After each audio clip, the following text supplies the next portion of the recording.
Hello everyone, कैसे हैं आप सब लोग। चलो जल्दी से स्टार्ट करते हैं अपना अगला टॉपिक, क्योंकि रिवीजन अभी बाकी है। तो हम लोग थे ऑर्गेनिक केमिस्ट्री के। आज जो टॉपिक स्टार्ट करने वाले हैं वो है हमारा रिएक्टिव इंटरमीडिएट। अभिक्रिया के वो सारे मध्यवर्ती जो कि अभिक्रियाशील हैं, क्रियाशील हैं, उन इंटरमीडिएट्स के बारे में आज अपने को करनी है बात। देखो, अपन ने ये देखा था कि जब अपन होमोलाइटिक और हेटेरोलाइटिक क्लीवेज पढ़ रहे थे तो ये देखा था कि रिएक्शन के अंदर कुछ इंटरमीडिएट्स बनते हैं जिनके ऊपर वो पूरी की पूरी रासायनिक अभिक्रिया जो है वो डिपेंड करती है। तो अपन यहाँ से आज जो इंटरमीडिएट पढ़ेंगे उनमें पहला आएगा अपना कार्बोकैटायन यानी कि कार्ब धनायन। दूसरा इंटरमीडिएट जो अपने को पढ़ना है वो आएगा अपना कार्ब एनायन यानी कि कार्ब ऋणायन। तीसरा जो अपने को पढ़ना है वो है आपका कार्ब फ्री रेडिकल। ये तीनों ही इंटरमीडिएट के बारे में मैंने मेरे पहले लेक्चर के अंदर आप लोगों से डिस्कस किया था। अगर अभी तक आपने वो नहीं देखा है तो जल्दी से उस पहले लेक्चर को देख लीजिए और इन तीनों के बारे में एक जनरल सा आइडिया लेकर के आ जाइए। उसके बाद जो नए इंटरमीडिएट्स अपन आज पहली बार पढ़ेंगे वो है आपका कार्बीन, देन नाइट्रीन और लास्ट और फाइनल इंटरमीडिएट जो है वो है अपना एराइन या फिर बेंजाइन इंटरमीडिएट। ये 6 टाइप के इंटरमीडिएट्स आज अपने को पढ़ने हैं। इन इंटरमीडिएट के बारे में अपने को एक बात पहले जान लेनी है कि अभिक्रिया जो है वो इन्हीं इंटरमीडिएट के ऊपर डिपेंड करती है। अगर अभिक्रिया में बनने वाला मध्यवर्ती स्थायी होगा तो ही अभिक्रिया का जो उत्पाद होगा वो स्टेबल होगा। तो जल्दी से स्टार्ट करते हैं अपना पहला टॉपिक कार्बोकैटायन। चलो बात करते हैं कार्बोकैटायन इंटरमीडिएट की। अपने को पता है कि अगर कार्बन के ऊपर पॉजिटिव चार्ज लगा होगा तो उस स्पीशीज को अपन कार्बोकैटायन बोलते हैं। अपन ने कल के वीडियो में ढेर सारी रिएक्शंस देखी थी जिनके अंदर कार्बोकैटायन एज ए इंटरमीडिएट बना था। जल्दी से उनको भी आप एक बार रिवाइज कर लीजिएगा। इस कार्बोकैटायन इंटरमीडिएट के बारे में पहली चीज जो अपने को देखनी है वो है इसकी स्ट्रक्चर, इसकी संरचना, कि आखिर ये कार्बोकैटायन किस तरीके के स्ट्रक्चर को रखता है। तो अगर अपन कार्बोकैटायन का हाइब्रिडाइजेशन निकालने की कोशिश करें तो अपने को नजर आएगा कि इसने दो तो अपने पास में सिग्मा बॉन्ड बनाए हुए हैं, लेकिन CH2 में वैलेंसी अपने पास अभी भी एक बाकी है। इसलिए अपन इसके साथ एक और हाइड्रोजन को ऐड करते हैं और इस मेथिल कार्बोकैटायन की अपन करते हैं बात। मेथिल कार्बोकैटायन के अंदर अपने को नजर आ रहे हैं कि 3 सिग्मा बॉन्ड यहाँ पर बने हुए हैं। 3 सिग्मा बॉन्ड और एक पे अपना इलेक्ट्रॉनिकली डेफिशिएंट स्पीशीज का चार्ज लगा हुआ है। इस कंडीशन में 3 सिग्मा बॉन्ड के कारण ये हो गया आपका sp2 हाइब्रिड। sp2 हाइब्रिड का मतलब इसकी जो ज्योमेट्री है वो आपके पास आ गई trigonal planar geometry. Trigonal planar geometry या ट्राइगोनल प्लेनर स्ट्रक्चर अपन इसकी यहाँ पे करेंगे बात। ट्राइगोनल प्लेनर का मतलब हो गया कि अपने इस कार्बन ने 3 सिग्मा बॉन्ड तो कुछ इस तरीके से बनाए हुए हैं और एक अनहाइब्रिड ऑर्बिटल इसके पास कुछ इस तरीके से बच गया। इन 3 के कारण अपन ने इसकी ज्योमेट्री को बोला कि ये sp2 hybrid trigonal planar structure को रखता है। और ये जो अनहाइब्रिड ऑर्बिटल अपने पास बच गया इसके अंदर इसका पॉजिटिव चार्ज है। इसकी स्ट्रक्चर पे अपन बात कर चुके हैं। इसके बाद अपने को देखनी होती है इसकी स्टेबिलिटी। किसी भी कार्बोकैटायन की स्टेबिलिटी को अगर अपन चेक करना चाहते हैं तो अपने को चलना होगा 2 इफेक्ट के पास। पहला इफेक्ट यहाँ अपन देखेंगे इंडक्टिव इफेक्ट, प्रेरणिक प्रभाव। इंडक्टिव इफेक्ट के बाद में इसमें अपन +I इफेक्ट देखने वाले हैं। उसके बाद अपन एक और देखेंगे वो होगा आपका हाइपर कॉन्जुगेशन, अति संयुग्मन। हाइपर कॉन्जुगेशन इफेक्ट भी अपन यहाँ पर इसकी स्टेबिलिटी को एक्सप्लेन करने के लिए काम में लेंगे। अगर बात करें कार्बोकैटायन के लिए +I इफेक्ट की तो देखो, यूजुअली मैं पहले आपको एक कंक्लूजन बता दूं जो मुझे लगता है आप सबको पता होगा कि अगर मैं बात करती हूँ कार्बोकैटायन की स्टेबिलिटी की तो 3 डिग्री कार्बोकैटायन सबसे ज्यादा स्टेबल होता है, देन 2 डिग्री, देन 1 डिग्री। इसको अपन एक्सप्लेन कर लेते हैं इस इंडक्टिव इफेक्ट के थ्रू। देखो, सबसे पहले जो मैंने बनाया है वो है आपका मेथिल कार्बोकैटायन। उसके बाद आपके पास में आ रहा है ये एथिल कार्बोकैटायन। 3rd नंबर पे अपन लेके चल रहे हैं प्रोपिल कार्बोकैटायन। 4th नंबर पे अपन लेके चलने वाले हैं ये 3 डिग्री कार्बोकैटायन। इन चारों की स्टेबिलिटी का अपन कर लेते हैं कंपैरिजन। देखो, पहले के अंदर अगर अपन देखें तो जिस कार्बन पर आपका पॉजिटिव चार्ज है उसके तीनों वैलेंसीज हाइड्रोजन ने पूरी करी है और अपन जानते हैं कि हाइड्रोजन का इंडक्टिव इफेक्ट नहीं लगता है। अगले के पास अगर अपन चले तो ये जो अपना पास एथिल कार्बोकैटायन है इसके पास में एक मेथिल ग्रुप है जिसका प्लस आई इफेक्ट यहाँ पर अपने को देखने को मिल रहा है। प्लस आई इफेक्ट के कारण ये जो मेथल ग्रुप है वो इस चार्ज की इलेक्ट्रॉन डेफिशिएंसी को कम करने का काम करेगा, क्योंकि मेथल ग्रुप इस कार्बन को अपने इलेक्ट्रॉन देगा और अगर ये इसको अपने इलेक्ट्रॉन देगा तो इस पॉजिटिव चार्ज में आएगी कमी, और अगर अपन इसकी इलेक्ट्रॉन डेफिशिएंसी को दूर कर पाए तो इसकी स्टेबिलिटी को बढ़ा सकते हैं। यानी कि जितने ज्यादा अपने पास मेथल ग्रुप होंगे उतना ज्यादा प्लस आई इफेक्ट लगेगा, जितना ज्यादा प्लस आई इफेक्ट लगेगा उतनी ही ज्यादा अपने पास यहाँ इसकी स्टेबिलिटी बढ़ने वाली है। तो अगर अपन बात करें इस प्रोपिल की, तो प्रोपिल केटायन में देखो एक मेथल ग्रुप इस तरफ से अपना प्लस आई इफेक्ट लगा रहा है और दूसरा मेथल ग्रुप इस तरफ से, दोनों तरफ से प्लस आई इफेक्ट यहाँ पर अपने को नजर आ रहा है। यानी इस बार इस चार्ज में डेफिशिएंसी जो है, इसकी जो इलेक्ट्रॉन डेफिशिएंसी है वो बहुत ज्यादा कम होने वाली है। इलेक्ट्रॉन डेफिशिएंसी कम होने वाली है मतलब स्टेबिलिटी बढ़ने वाली है। अगर इसमें देखें तो अपने पास 3 मेथल ग्रुप यहाँ पर आ गए, तो 3 मेथल ग्रुप का प्लस आई इफेक्ट लगने के कारण 3 डिग्री कार्बन केटायन अपना सबसे ज्यादा स्टेबल हो गया। 2 मेथल ग्रुप का प्लस आई इफेक्ट लगने के कारण 2 डिग्री का, उसके बाद देन 1 डिग्री का, क्योंकि केवल एक मेथल ग्रुप है, और सबसे लास्ट अपने पास आएगा आपका मेथिल कार्बोकेटायन। ये हो गया अपना इंडक्टिव इफेक्ट से अपन ने कर दिया एक्सप्लेन इस कार्बोकेटायन की स्टेबिलिटी को। अब बात आती है हाइपर कॉन्जुगेशन की। हाइपर कॉन्जुगेशन इफेक्ट के अंदर अगर अपन देखें तो अपने को सिर्फ एक छोटी सी चीज पता होनी चाहिए कि इसके अंदर अपन बनाते हैं हाइपर कॉन्जुगेटिव स्ट्रक्चर्स, जिनका नंबर होता है number of alpha hydrogen plus 1। Alpha hydrogen plus 1 अपने को हाइपर कॉन्जुगेटिव स्ट्रक्चर्स यहाँ पर ढूंढनी है। उसके लिए अपने को सबसे पहले ये पता होना चाहिए कि अपन ये अल्फा हाइड्रोजन किस तरीके से काउंट करेंगे। तो अपन क्या करते हैं, फिर से कोई भी एक कार्बोकेटायन का एग्जांपल लेते हैं। हमने यहाँ पर लिया है एथिल कार्बोकेटायन को। अपन जानते हैं कि जिस कार्बन पर पॉजिटिव चार्ज लगा हुआ है या जिस कार्बन से कोई भी फंक्शनल ग्रुप जुड़ा हुआ है उसके जस्ट पास वाला कार्बन अपना अल्फा कार्बन होगा। अगर ये अल्फा कार्बन है तो इस पर जुड़ा हुआ हाइड्रोजन आपका अल्फा हाइड्रोजन हो गया। अल्फा हाइड्रोजन प्लस 1 रेजोनेटिक स्ट्रक्चर से हाइपर कॉन्जुगेटिव स्ट्रक्चर अपने पास यहाँ पर बन करके आएगी। कितने अल्फा हाइड्रोजन है, 3 प्लस 1 टोटल कितने हो गए, 4। यानी इसकी अपने को 4 रेजोनेटिक स्ट्रक्चर्स अपने पास बन करके आएगी, और जिसकी जितनी ज्यादा रेजोनेटिक स्ट्रक्चर्स या हाइपर कॉन्जुगेटिव स्ट्रक्चर्स अपने पास बन के आएगी उसकी स्टेबिलिटी उतनी ही ज्यादा होने वाली है। यानी हाइपर कॉन्जुगेशन इफेक्ट इस तरीके से इसको डिफाइन करता है। अब ये देखना है कि हाइपर कॉन्जुगेशन को अपन अप्लाई कैसे करें। सिर्फ फॉर्मूला बेस से अपन इसका आंसर नहीं निकाल सकते, तो इसको अपन अप्लाई करते हैं फिर से इन्हीं 3 कार्बोकेटायंस के ऊपर। तो देखो सबसे पहले कार्बोकेटायन की अगर अपन रेजोनेटिक स्ट्रक्चर की बात करें तो हम लोग देखो यहाँ से स्टार्ट करते हैं कि मेरे पास में इस तरीके से पहली स्ट्रक्चर है। हम लोग बात कर रहे थे इस कार्बोकेटायन एथिल कार्बोकेटायन की। तो देखो जैसे ही ये कार्बन इलेक्ट्रॉनिकली डेफिशिएंट होगा ये हाइड्रोजन अपने बॉन्ड के इलेक्ट्रॉन यहाँ देकर के शिफ्ट हो जाएगा। अगर ऐसा हुआ तो इस कंडीशन में यहाँ हमारे पास में एक नया डबल बॉन्ड आ जाएगा, क्योंकि हाइड्रोजन बॉन्ड के इलेक्ट्रॉन दे करके गया है, बाकी सब कुछ एज इट इज इस तरीके से, और ये H+ यहाँ पर आपका हो गया फ्री। सबसे पहले लेक्चर में मैंने आपको बताया था 2 रेजोनेटिक स्ट्रक्चर्स के बीच में अपन कौन सा वाला एरो का यूज करते हैं, डबल हेडेड एरो का। तो इनके बीच में अपन ने यूज किया डबल हेडेड एरो को। अब देखो अभी अपन ने इधर वाला हाइड्रोजन को शिफ्ट करा, तो क्या ये वाला हाइड्रोजन अपने बॉन्ड के इलेक्ट्रॉन नहीं दे सकता? क्या ये वाला हाइड्रोजन अपने बॉन्ड के इलेक्ट्रॉन नहीं दे सकता? दे सकता है। ये हाइड्रोजन भी दे सकता है और ये हाइड्रोजन भी दे सकता है। तो इसीलिए इन 3 हाइड्रोजन की वजह से अपने पास 3 रेजोनेटिक स्ट्रक्चर्स बन के आएगी। कैसे? ये वाला अपन ने पहले से बनाया, अब दूसरी वाली हाइड्रोजन की अपन शिफ्टिंग करते हैं इस तरफ वाले की। यानी इस बार दोनों हाइड्रोजन यहाँ है, ये कंपाउंड बन के आया, और यहाँ जो हाइड्रोजन था वो अपना प्रोटॉन के फॉर्मेट में हो गया फ्री। इस बार इस वाले हाइड्रोजन को अपन अलग करने का काम करते हैं। इस कंडीशन में इस तरीके से अपना कंपाउंड बनेगा, और यहाँ वाला जो हाइड्रोजन था वो यहाँ पर अपना फ्री।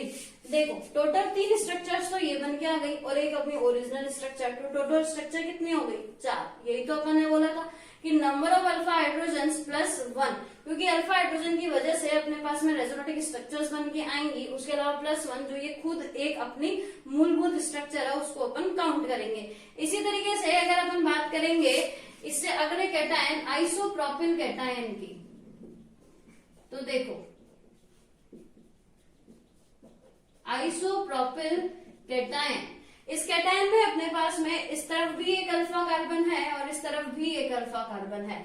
अब अल्फा हाइड्रोजन कितने हो गए, 3 इस कार्बन के पास है, 3 इस कार्बन के पास है, टोटल 6 अल्फा हाइड्रोजन हो गए। तो अपना फॉर्मूला क्या बोलता है, अल्फा हाइड्रोजन प्लस 1, यानी कि इस बार कितने रेजोनेटिक स्ट्रक्चर्स बन के आएंगे अपने पास में, 7। तो इससे इसकी स्टेबिलिटी ज्यादा हो गई ना। यहाँ अपने पास 4 रेजोनेटिक स्ट्रक्चर बन के आ रही थी, यहाँ 7 बन के आ रही है। और इसी तरीके से अगर अपन 3 डिग्री के ट्राई करेंगे तो 3 डिग्री के अंदर अपने पास रेजोनेटिक स्ट्रक्चर्स बन के आएंगी 10। तो जितनी ज्यादा रेजोनेटिक स्ट्रक्चर्स या हाइपर कॉन्जुगेटिव स्ट्रक्चर्स उतनी ही ज्यादा स्टेबिलिटी। ये हो गया अपना हाइपर कॉन्जुगेशन के बेस पे इस टॉपिक का एक्सप्लेनेशन। इसी के साथ अपन चल लेते हैं रेजोनेंस के साथ भी। रेजोनेंस भी इसी तरीके का फिनोमेना है। अगर मैं बात करती हूँ बेंजीन कैटायन की, बेंजीन कैटायन अपने को पता है बेंजीन रिंग में अपन सिक्सटेट को घूमता हुआ दिखाते हैं, पर क्योंकि मैं यहाँ पे इसकी रेजोनेटिक स्ट्रक्चर्स बना रही हूँ इसीलिए मैंने डबल बॉन्ड अल्टरनेट लगाए हुए हैं, अदरवाइज सिक्सटेट लगाने पर ही उसको बेंजीन माना जाता है। तो देखो यहाँ पर इलेक्ट्रॉन डेफिशिएंसी है तो ये वाले बॉन्ड इसकी तरफ शिफ्ट होंगे, यहाँ पर इलेक्ट्रॉन डेफिशिएंसी आ जाएगी, फिर ये वाले बॉन्ड फिर इस बॉन्ड पे शिफ्ट हो जाएंगे, इसी तरीके से ये बॉन्ड के इलेक्ट्रॉन इस बॉन्ड पे शिफ्ट हो जाएंगे। तो अपने पास टोटल इस कॉन्जुगेशन की वजह से फिर से 4 रेजोनेटिक स्ट्रक्चर्स बन के आएंगे, एक ओरिजिनल, 3 इन 3 पाई बॉन्ड के सैचुरेशन की वजह से, इन 3 पाई बॉन्ड को जब अपन घुमाएंगे उनकी वजह से आएंगी। तो क्या होने वाला है, इसमें रेजोनेंस क्यों क्रिएट हुआ, क्योंकि यहाँ पर कॉन्जुगेशन चल रहा है। अगर कॉन्जुगेशन है तो रेजोनेंस क्रिएट होगा। अपन ऊपर केवल हाइपर कॉन्जुगेशन की बात कर रहे थे, जबकि यहाँ पर रेजोनेंस भी आ गया। रेजोनेंस की वजह से जितने भी कैटायन होंगे उनकी स्टेबिलिटी और भी ज्यादा बढ़ने वाली है। तो अगर अपन बेंजीन कैटायन की बात करेंगे 4 रेजोनेटिक स्ट्रक्चर्स बन के आएंगे और स्टेबिलिटी इसकी यहाँ पर बढ़ जाएगी। तो अपन इस तरीके से 3 इफेक्ट के थ्रू इसको एक्सप्लेन कर सकते हैं। रेजोनेंस इफेक्ट है अपना, हाइपर कॉन्जुगेशन है अपना और इंडक्टिव इफेक्ट है अपना। इन 3 के बेस पे अपन एक्सप्लेन कर देंगे कार्ब कैटायन की स्टेबिलिटी को। स्ट्रक्चर अपन ने देख ली, स्टेबिलिटी अपन ने देख ली। अब एक एग्जांपल देख लेते हैं कि किन रिएक्शंस के अंदर ये कार्ब कैटायन जो है वो एज ए इंटरमीडिएट अपने पास बन करके आता है।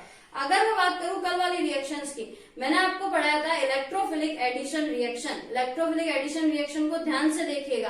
Carbon carbon double bond, carbon carbon triple bond, वहां अपन ने एडिशन करवाया था एल्कीन और एल्काइन के ऊपर। उन्हीं में तो अपन ने बनाया था कार्ब कैटायन को। इनकी बात कर लो, इनमें अपन ने कार्ब कैटायन बनाया था। एलिमिनेशन रिएक्शन की अगर अपन बात करें, विलोपन अभिक्रिया, वहां भी अपन ने कार्ब कैटायन को बनाया था। इसके अलावा कौन सी पड़ी थी, प्रतिस्थापन अभिक्रियाएं, नाभिक स्नेही प्रतिस्थापन अभिक्रियाओं में भी अपन ने कार्ब कैटायन को बनाया था। इसके अलावा अगर आप रीअरेंजमेंट को देखना चाहते हैं तो मैंने आपसे कहा था कि कल जो भी रिएक्शन जिसके अंदर अपने पास में इंटरमीडिएट कार्ब कैटायन बन के आया था, जैसे कि मान लो मैं इस कंपाउंड की बात कर रही हूँ आपसे, ये आपका आइसोप्रोपिल इंटरमीडिएट मैंने यहाँ पर बनाया, तो क्या इसमें रीअरेंजमेंट की कोई पॉसिबिलिटी है? अगर पास वाले कार्बन के पास में इस तरीके से कंडीशंस चल रही हो तो क्या इसमें कोई पॉसिबिलिटी है? अगर मैं इस पॉजिटिव चार्ज को यहाँ पर शिफ्ट करूं तब भी तो ये 3 डिग्री होने वाला है और अभी ऑलरेडी 3 डिग्री है, इसमें रीअरेंजमेंट पॉसिबल नहीं है। पर अगर यहाँ पर इस मैथिल ग्रुप को हटा करके CH2 को जोड़ दिया जाए, इस कंडीशन में ये आपका एक 2 डिग्री कैटायन है, इसको आप रीअरेंज इजीली कर सकते हो यहाँ से मैथिल शिफ्ट के थ्रू। अगर मैथिल शिफ्ट यहाँ कर दिया जाए तो ये चार्ज इस कार्बन पर ट्रांसफर हो जाएगा। इस तरीके से जो कैटायन बन के आएगा वो 3 डिग्री होगा, जो कि मोर स्टेबल होगा। तो ये हो गया अपना रीअरेंजमेंट रिएक्शन का एग्जांपल। यानी जो कल 4 रिएक्शन अपन ने पढ़ी थी उन चारों के अंदर carbocation as a intermediate बन करके आता है। यहाँ पर अपना कार्ब कैटायन वाला टॉपिक होता है खत्म। अब शुरू करते हैं कार्ब एनायन वाले टॉपिक को, जल्दी लो। अब अपन बात करते हैं अगले इंटरमीडिएट कार्ब एनायन की, जिसमें कार्बन के ऊपर आने वाला है नेगेटिव चार्ज। हमने देखा था कार्ब कैटायन sp2 हाइब्रिड था क्योंकि इलेक्ट्रॉनिकली डेफिशिएंट था, उसमें पॉजिटिव चार्ज था। ये इलेक्ट्रॉनिकली रिच है, इस पर नेगेटिव चार्ज है। तो जब अपन इसके लिए हाइब्रिडाइजेशन की बात करेंगे, अपन फिर से वही अपना मेथिल एनायन लेकर के चल रहे हैं। मेथिल एनायन में देखो इस बार क्या होने वाला है, 3 तो सिग्मा बॉन्ड है और एक ये जो अपना इलेक्ट्रॉन पेयर है ये भी तो बॉन्ड की तरह ही वर्क करेगा। इस कंडीशन में इसका जो हाइब्रिडाइजेशन आएगा वो sp3 आएगा। कार्ब एनायन जो होते हैं वो sp3 हाइब्रिड होते हैं। इस कंडीशन में इनकी स्ट्रक्चर कैसी हो गई, टेट्राहेड्रल, TD टेट्राहेड्रल है, चतुष्फलकी इनकी स्ट्रक्चर बन के आएगी अपने पास। यानी कि ये कार्बन है, इसके साथ में ये 3 हाइड्रोजन अपन ने मान लो जोड़ दिए और यहाँ पर इसका ये लॉन पेयर या यूं बोल दूं कि नेगेटिव चार्ज, जिसको अपन as a lone pair count करके चलते हैं, वो बन के आएगा। तो देखो इसकी स्ट्रक्चर कुछ जानी पहचानी लग रही है ना। अमोनिया याद है अपने को, इसी तरीके का तो होता है पायरामिडल शेप, तो वही पायरामिडल शेप इसका बन के आएगा। और अगर ज्योमेट्री की बात करेंगे तो वो अपने पास टेट्राहेड्रल ज्योमेट्री यहाँ पर बन करके आएगी। ये बात हो गई कार्ब एनायन के स्ट्रक्चर की। अब इसकी स्टेबिलिटी की बात कर लेते हैं। अगर मैं स्टेबिलिटी की बात करूं तो कार्ब एनायन की स्टेबिलिटी का जो ऑर्डर है वो कार्ब कैटायन का जस्ट रिवर्स है। कारण अपन ढूंढेंगे अभी। सबसे ज्यादा स्टेबल यहाँ पर 1 डिग्री होता है, देन 2 डिग्री होता है, देन 3 डिग्री होता है, और सबसे पहला एंड में आएगा आपका मैथिल कैटायन, जो कि स्ट्रक्चर अपने पास अभी अभी यहाँ पर बनी हुई है। मैथिल एनायन अपना सबसे पहले आएगा। इनकी स्टेबिलिटी का ऑर्डर अगर रिवर्स हुआ है उसका कारण भी अपन इसी इंडक्टिव इफेक्ट से बता सकते हैं। इंडक्टिव इफेक्ट अपना दोनों काम कर देगा, इसको भी एक्सप्लेन कर देगा, कार्ब एनायन को भी और कार्ब कैटायन को भी। कैसे? देखो, अगर अपन फिर से बात करते हैं उसी अपने पुराने वाले मैथिल कैटायन की, यानी बस कैटायन की जगह क्या करने वाले हैं इस बार यहाँ पर एनायन लगाएंगे। तो देखो, प्लस आई इफेक्ट इस मैथिल ग्रुप का इधर और इस मैथिल ग्रुप का इधर। ये क्या कर रहे हैं? इसको इलेक्ट्रॉन ही तो दे रहे हैं, इलेक्ट्रॉन दे रहे हैं यानी नेगेटिव चार्ज दे रहे हैं। तो इस नेगेटिव चार्ज में इस बार क्या होने वाला है? इंक्रीमेंट। क्या डिक्रीमेंट हो रहा है? क्या नहीं हो रहा। तो यहाँ पर इस बार क्या होने वाला है? इलेक्ट्रॉन डेंसिटी बढ़ने वाली है, और इलेक्ट्रॉन डेंसिटी अगर बढ़ेगी तो स्टेबिलिटी तो घटेगी ही। तो इसलिए यहाँ पर अपने पास क्या होगा? इस बार स्टेबिलिटी को घटाने का काम होगा। तो यही जो आई इफेक्ट है वो स्टेबिलिटी को बढ़ाएगा, किसकी? कार्ब कैटायन की। और यही प्लस आई इफेक्ट स्टेबिलिटी को घटाएगा कार्ब एनायन की। ये आप सब में कंपैरिजन कर सकते हो। इसी तरीके से अगर मैं आपका सबसे पहला एनायन एथिल एनायन बात करूं तो यहाँ पर कितना होने वाला है? केवल एक मैथिल ग्रुप है, एक बार अपना प्लस आई इफेक्ट लगेगा। यहाँ 2 बार लग रहा था। स्टेबिलिटी किसकी ज्यादा होगी? ऑफ कोर्स इसकी ज्यादा होगी। ठीक है, तो ये स्टेबिलिटी भी अपन माइनस आई इफेक्ट के थ्रू अपन यहाँ पर एक्सप्लेन कर सकते हैं। इसके बाद देखो, अब क्या होने वाला है? स्टेबिलिटी देख ली, स्ट्रक्चर देख ली, अब बचा इसका यूज की कौन सी रिएक्शन के अंदर अपन इसको बनाते हैं। तो यहाँ पर भी सेम वही बात जो कल देखी थी, चारों रिएक्शन, उन चारों रिएक्शन के अंदर अपने पास कार्ब एनायन भी बन के आएगा। अगर कार्ब कैटायन बनाए तो कार्ब एनायन भी तो बनेगा ना। तो वो चारों रिएक्शन यानी कि योगात्मक अभिक्रिया, प्रतिस्थापन अभिक्रिया, विलोपन अभिक्रिया और रीअरेंजमेंट यानी कि पुनर्विन्यास अभिक्रिया, उन चारों अभिक्रियाओं में कार्ब एनायन अपना इंटरमीडिएट बन करके आता है। तो इसका अपना इतना काफी है, इतना ही अपने सिलेबस में है। इसके अलावा इसका जो यूज आएगा वो अपन रिएक्शन मैकेनिज्म जो अपने पास इंडिविजुअल चैप्टर आएगा रिएक्शंस वाला, वहां पर देखेंगे। अभी के लिए अपने को सिर्फ इसकी स्टेबिलिटी का ऑर्डर पता होना चाहिए, जो कि 1 2 3 है। सेम रेजोनेंस के थ्रू और बाकी जो अपने इफेक्ट है एलाइलिक, बेंजाइलिक, वाइनेलिक, इन सबके एनायन की स्टेबिलिटी भी आप इसी तरीके से डिसाइड कर सकते हैं। अब अपना अगला टॉपिक जो कार्ब फ्री रेडिकल वाला बच गया वो भी अपन यहाँ पर स्टार्ट कर लेते हैं। कार्ब फ्री रेडिकल, देखो कार्ब कैटायन जो था उसके पास इलेक्ट्रॉन की कमी थी, कार्ब एनायन के पास इलेक्ट्रॉन भर भर के खूब सारे हैं, ये गरीब नहीं है।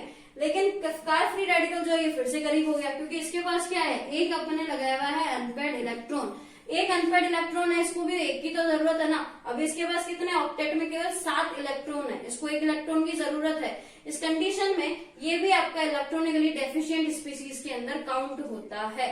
अब देखो, इसको स्टेबिलिटी चाहिए। स्टेबिलिटी की इसका एक्सप्लेनेशन सेम उसी वे में करेंगे जिस वे में अपन ने कार्ब कैटायन को करा था।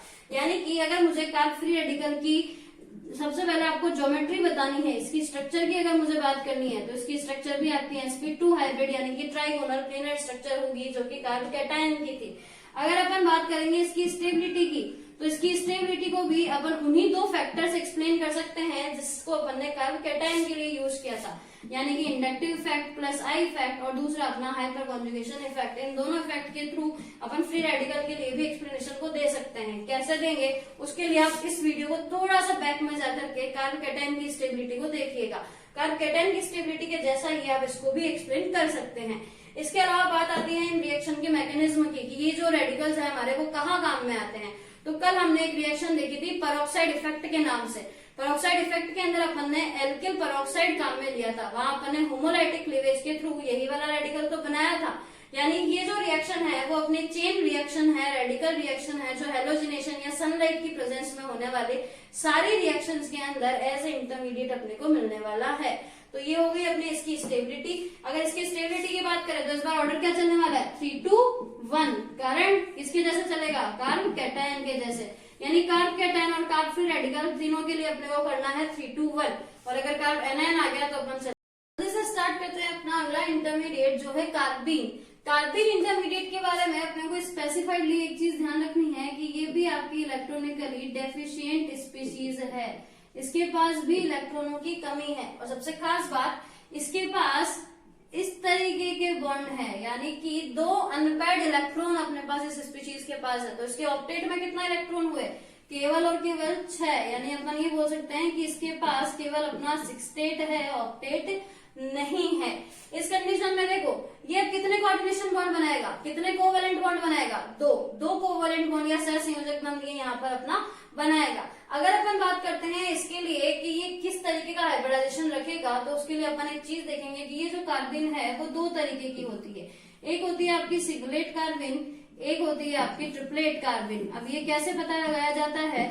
ये पता लगाया जाता है इन अनपेयर्ड इलेक्ट्रॉन की कारण। अगर ये जो अनपेयर्ड इलेक्ट्रॉन है वो सेम चक्रण में होते हैं, सेम ऑर्बिटल में होते हैं और अलग अलग ऑर्बिटल में होते हैं, क्योंकि दोनों के दोनों 2 अनपेयर्ड इलेक्ट्रॉन है, तो ऐसा भी हो सकता है कि ये आपके सेम ऑर्बिट में मिले और ऐसा भी हो सकता है कि आपके अलग अलग ऑर्बिट में मिले। तो इसके लिए अपन चलते हैं एक छोटे से टॉपिक जिसका नाम है मल्टीप्लिसिटी, बहुलकता के पास में। ये मल्टीप्लिसिटी अपन 11th क्लास में पढ़ करके आए हैं। मल्टीप्लिसिटी का रूल क्या बोलता है कि आप 2s+1 का फॉर्मूला लगाओ, जो आएगी वो उसकी मल्टीप्लिसिटी होगी। यानी अपन क्या कर रहे हैं, 2 कंडीशन लेके चल रहे हैं। एक बार अपन ये बोलते हैं कि ये जो इलेक्ट्रॉन है वो इस तरीके से अपोजिट स्पिन में है, और एक बार अपन बोलते हैं कि इनकी स्पिन जो है वो सेम है। अगर स्पिन अपोजिट है तो यहाँ रिजल्टेंट अपना चक्रण क्या हो जाएगा, इसके लिए +½ और इसके लिए -½ रिजल्टेंट क्या आ गया, 0। यहाँ अगर अपन बात करें तो इसके लिए आएगी आपकी वैल्यू +½ और इसके लिए भी आपकी वैल्यू +½ यानी रिजल्टेंट इस बार क्या आएगा, s = 1। फॉर्मूला में रखते हैं 2s+1 यानी कि 2 × 0 + 1 क्या आएगा, 1। इसीलिए इसका नाम क्या है आपका सिंगलेट कार्बिन। अगर यही चीज अपन यहाँ पर करें तो 2 × 1 + 1 क्या आएगा, 3 मतलब ट्रिपलेट। तो इस तरीके से अपन सिंगलेट और ट्रिपलेट कार्बिन को एक्सप्लेन कर सकते हैं on the basis of multiplicity. अब देखो स्ट्रक्चर की बात करते हैं। अगर अपन कार्बिन की स्ट्रक्चर की बात करें तो हमारे पास में ये 2 तो हो गए अपने हाइड्रोजन्स। अब तीसरा, ऐसा भी हो सकता है कि जो बॉन्ड अपन के पास में है उसमें दोनों ही इलेक्ट्रॉन इस तरीके से इसी ऑर्बिटल के अंदर आ जाए। पहली कंडीशन ये, तो ये स्ट्रक्चर तो अभी अपन देख के आए कि sp2 हाइब्रिड होती है। दूसरी कंडीशन जो ट्रिपलेट के अंदर अपने को देखने को मिलेगी कि अगर इस तरीके से ये जो p ऑर्बिटल्स हैं जो कि एक दूसरे के पैरेलल हैं, इनमें एक एक इलेक्ट्रॉन अपना पड़ा रहे। इनमें अगर अपना एक एक इलेक्ट्रॉन पड़ा है, जिसको मैंने ऊपर और नीचे दोनों तरफ दिखाया है, अपन एक तरफ भी दिखा सकते हैं और दूसरा अपने पास इसके दोनों के दोनों सिग्मा बॉन्ड। इस कंडीशन में इसका हाइब्रिडाइजेशन आएगा आपका sp हाइब्रिड ऑर्बिटल अपना ये कहलाएगा। sp का मतलब स्ट्रक्चर कैसे होगी इस बार, प्लेनर।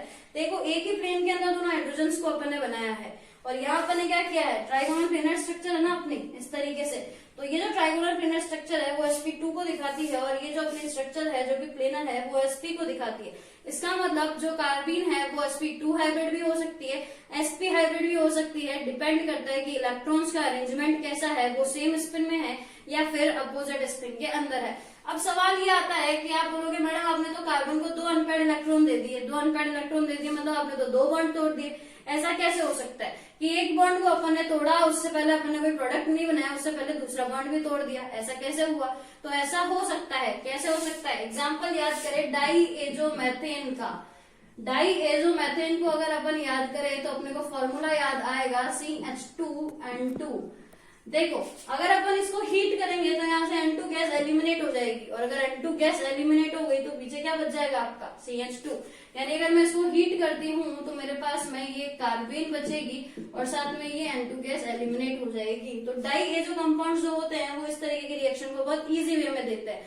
दूसरा अगर मैं आपको याद दिलाऊं तो एक वेल नोन रिएक्शन राइमर-टिमान अभिक्रिया हम सब ने पढ़ी हुई है। राइमर-टिमान अभिक्रिया में क्या होता है, अपन लेते हैं फिनॉल को रिएक्शन करवाते हैं क्लोरोफॉर्म के साथ, वो भी किसी बेस की प्रेजेंस में। तो याद करो कि इन दोनों से अपन ने सबसे पहले जो रिएक्शन का इंटरमीडिएट बनाया था वो कार्बिन ही तो था, बस क्या था, क्लोरोकार्बिन था। क्लोरोकार्बिन मतलब इस बार अपना CCl2 इस तरीके की इंटरमीडिएट बन के आएगी। तो ये है तो इसी का डेरिवेटिव ना, यहाँ पर दोनों हाइड्रोजन है जिनको अपन ने रिप्लेस करा है क्लोरीन के साथ में। तो अपना हाइड्रोजन को क्या अपन क्लोरीन से रिप्लेस कर देंगे तो क्या कार्बन का नेचर बदल गया, क्या नहीं बदला। इस कार्बन के पास भी 2 अनपेयर्ड इलेक्ट्रॉन है, इस कार्बन के पास भी 2 अनपेयर्ड इलेक्ट्रॉन है। तो कार्बिन क्लोरोकार्बिन दोनों एक ही कैटेगरी के मेंबर है।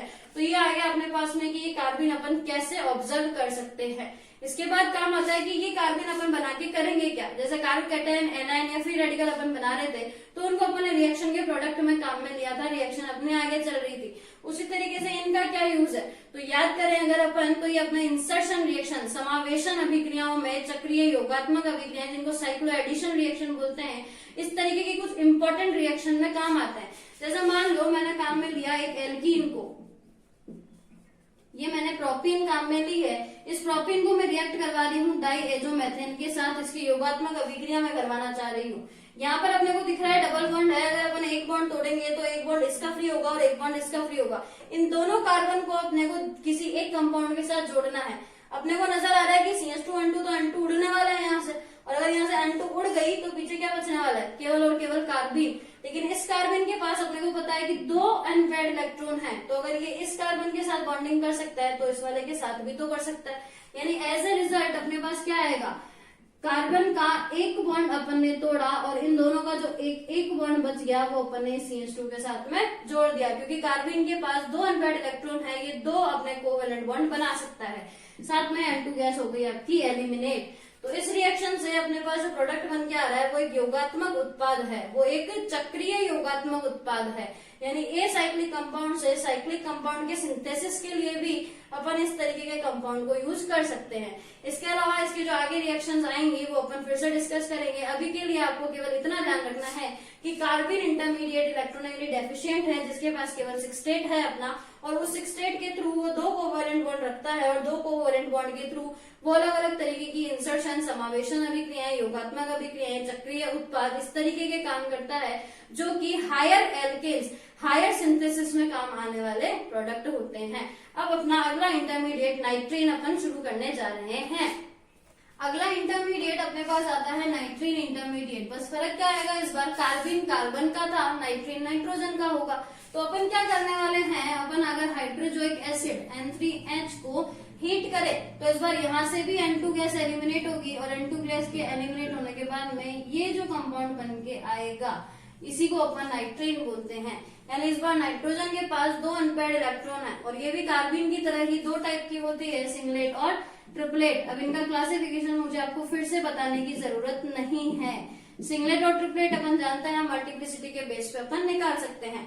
तो इन दोनों कार्बन का अगर अपन स्ट्रक्चर की बात करेंगे तो वो भी सेम तरीका रहेगा, अपना sp हाइब्रिड कार्बन अपने को निकालना आता है। उसके बाद देखो नाइट्रीन के केस में अपने को ये पता चल चुका कि ये कहाँ से बनने वाली है, इसका कहाँ से अपन इस नाइट्रीन को अब्सॉर्ब कर सकते हैं, कहाँ से अपन इसको प्राप्त कर सकते हैं, ऑब्टेन कर सकते हैं। उस कंडीशन में अपन हाइड्रोजोइक एसिड को काम में ले रहे हैं और अपन नाइट्रीन बना रहे हैं। सिंगलेट और ट्रिपलेट अपन एक्सप्लेन कर ही सकते हैं। तो नाइट्रीन के लिए हमारे पास इतना ही टॉपिक आएगा कि कहाँ से ऑब्टेन किया जाने वाला है और इसकी टाइप्स क्या क्या हैं। इनको सेम वे में आप कार्बन से देख सकते हैं। अगर फिर भी नहीं आए तो कमेंट बॉक्स में मुझे जरूर बताइएगा। अगला और लास्ट इंटरमीडिएट जो हमारे पास आएगा वो है हमारा बेंजाइन इंटरमीडिएट, या जिसको अपन बोलते हैं एराइन इंटरमीडिएट। देखो ये जो इंटरमीडिएट है वो सबसे ज्यादा रिएक्टिव इंटरमीडिएट है, मोस्ट रिएक्टिव इंटरमीडिएट ये है अपना, कारण ये लेस स्टेबल है। एक बार खुद से सोच के देखो ना, अगर स्टेबिलिटी नहीं है किसी के पास में, देखो क्लास में बहुत सारे बच्चे बैठे हैं, एक बच्चा है जिसको बस सूझ रखा है कि आज तो नहीं पढ़ना है, नहीं पढ़ना तो वो कुछ ना कुछ शरारतें करेगा, उस क्लास को डिस्टर्ब करने की कोशिश करेगा। यानी उसके पास स्टेबिलिटी नहीं है, वो अभी स्टेबल नहीं है, इसलिए तो वो रिएक्टिव है, और रिएक्टिव होकर के सारी शरारतें कर रहा है और क्लास को डिस्टर्ब करने का काम कर रहा है। तो इसका मतलब अगर ये अपना लेस रिएक्टिव या फिर लेस क्या रिएक्टिव या फिर स्टेबल, अगर ये लेस स्टेबल है और मोर रिएक्टिव है तो उस कंडीशन में ये इजीली किसी के साथ रिएक्ट करके अपना जो प्रोडक्ट है वो बना देगा। तो बेंजाइन इंटरमीडिएट की अगर मैं बात करूं तो देखो बेंजीन अपन सबको आता है, इस तरीके से अपन बनाते हैं। बेंजाइन में एक एक्स्ट्रा पाई बॉन्ड इंट्रोड्यूस हो जाता है। ये जो पाई बॉन्ड है अगर अपन देखें इस कार्बन और इस कार्बन पर आया है, ये कार्बन sp2 हाइब्रिड है, एज वेल एज ये कार्बन भी sp2 हाइब्रिड है, यानी दो sp2 हाइब्रिड ऑर्बिटल्स की ओवरलैपिंग से ये नया पाई बॉन्ड बना है। इसी कारण ये सबसे कम स्टेबल होता है। देखो अगर यहाँ पर एक अनपेयर्ड इलेक्ट्रॉन आए और यहाँ पर एक अनपेयर्ड इलेक्ट्रॉन आए तो ये दोनों अनपेयर्ड इलेक्ट्रॉन आपस में रिएक्ट करके इस बेंजाइन इंटरमीडिएट को बनाते हैं। अब इस बेंजाइन इंटरमीडिएट का बनना अपन एक स्पेसिफिक टाइप की रिएक्शन से समझा सकते हैं, जो है अपनी एलिमिनेशन, विलोपन, एडिशन, योगात्मक अभिक्रिया। एलिमिनेशन एडिशन रिएक्शन का जो एग्जाम्पल है वो अपन लेकर के इस बेंजीन इंटरमीडिएट का बनना एक्सप्लेन कर सकते हैं।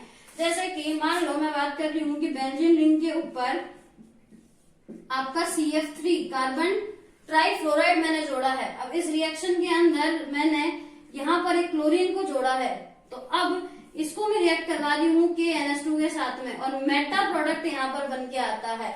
जबकि अपन जानते हैं कि इसका कारण ये अपने बॉन्ड के इलेक्ट्रॉन्स को ऊपर की तरफ खींचेगा, तो उस वजह से केवल ऑर्थो और पैरा दो ही पोजीशन पर चार्ज जा सकता है। पर यहाँ मेटा उत्पाद का बनना प्रूफ करता है इस बेंजाइन इंटरमीडिएट की उपस्थिति को। एक खास बात, इस बेंजाइन इंटरमीडिएट को कभी भी ट्रैप नहीं किया जा सकता, इसको अपन ऑब्टेन नहीं कर सकते। इसको क्या कर सकते हैं, केवल किसी रिएक्शन के अंदर दूसरा इंटरमीडिएट डाल करके, दूसरा कोई भी रिएजेंट डाल करके उसकी मैकेनिज्म के थ्रू ये पता लगा सकते हैं कि हाँ ऐसा कोई इंटरमीडिएट बना होगा। इसको अपन सिर्फ ट्रैपिंग कर सकते हैं, इसको ऑब्टेन कभी भी नहीं कर सकते हैं। तो देखो, अगर मैं इसको KNH2 के साथ रिएक्ट करवाऊं तो अपन इसकी मैकेनिज्म को देख लेते हैं थोड़ा सा। मैकेनिज्म में अपने को नजर आ रहा है कि यहाँ पर क्लोरीन है और यहाँ पर हाइड्रोजन है। ये क्लोरीन बॉन्ड के इलेक्ट्रॉन खींचेगा और ये हाइड्रोजन बॉन्ड के इलेक्ट्रॉन देगा। मीनवाइल अपने पास एक इंटरमीडिएट बन के आएगा जिसके अंदर यहाँ अपने को ट्रिपल बॉन्ड नजर आएगा। अब देखो, इस ट्रिपल बॉन्ड के पास में अपन नेक्स्ट अटैक अपने को KNH2 का करवाना है, एक बेस का करवाना है। सोचो, ये बॉन्ड के इलेक्ट्रॉन्स इस बार इस तरफ मूव करेंगे, कारण ये CF3 बॉन्ड के इलेक्ट्रॉन को अपनी तरफ खींचेगा। अगर इस पर नेगेटिव चार्ज आ रहा है, अपनी ऑर्थो पोजीशन के ऊपर नेगेटिव चार्ज आ रहा है, तो मीनवाइल पॉजिटिव चार्ज कहाँ आने वाला है, मेटा पर। और अगर पॉजिटिव चार्ज आपका मेटा पोजीशन पे आ रहा है, इसका मतलब ये जो NH2 माइनस है इसको अटैक करने के लिए भी कौन सी पोजीशन मिली, मेटा। तो इस कंडीशन के अंदर अपने पास मेटा पोजीशन के ऊपर अटैक होता है, NH2 यहाँ आकर के जुड़ता है और बाकी बेंजीन अपनी सर्कुलर वे के अंदर रेडी रहती है। तो मेटा प्रोडक्ट का बनना प्रूफ करता है इस बेंजाइन इंटरमीडिएट की उपस्थिति को। इसी के साथ अपना बेंजाइन इंटरमीडिएट भी यहाँ पर होता है खत्म। रिएक्टिव इंटरमीडिएट्स में आज इतना ही। रिएक्टिव इंटरमीडिएट्स 6 थे जो अपने सिलेबस में थे, वो सब अपने यहाँ पर हो जाते हैं अब खत्म। तो देखो, अपना यहाँ पर आज एक और टॉपिक खत्म होता है। रिवीजन लेक्चर्स जो अपन लेके चल रहे हैं वो बहुत जल्दी पूरे हो जाएंगे। हम हर दिन एक एक नया टॉपिक पढ़ते जाएंगे और अपने स्टडी जो है वो कंप्लीट करेंगे। अब पहले आप लोग मुझे ये बताइए कि मैंने कल आपको एक रिएक्शन की मैकेनिज्म को ड्रॉ करने के लिए बोला था, किसी ने कमेंट बॉक्स में किया? वो मैं अभी चेक कर लूंगी। और अगर आपने ये होमवर्क कर लिया है तो वेल एंड डन, अपनी स्टडी को चालू रखिए, खुश रहिए, मस्त रहिए। और हाँ, एक बात और सुनिए, अगर अभी तक आपने मेरे चैनल को सब्सक्राइब नहीं किया है तो जल्दी से कर दीजिए। वीडियो को कीजिए लाइक, इसको कीजिए सब्सक्राइब, शेयर और अपने कमेंट मुझे अपने सजेशंस के साथ जरूर भेजिए। आपका एप्रिसिएशन ही मेरा मोटिवेशन है। कल से हम लोग एक नए टाइम पे रोज सुबह 11 बजे अर्ली मॉर्निंग 11 AM हम लोग मिलने वाले हैं और हर एक नया टॉपिक समझने वाले हैं। Keep study.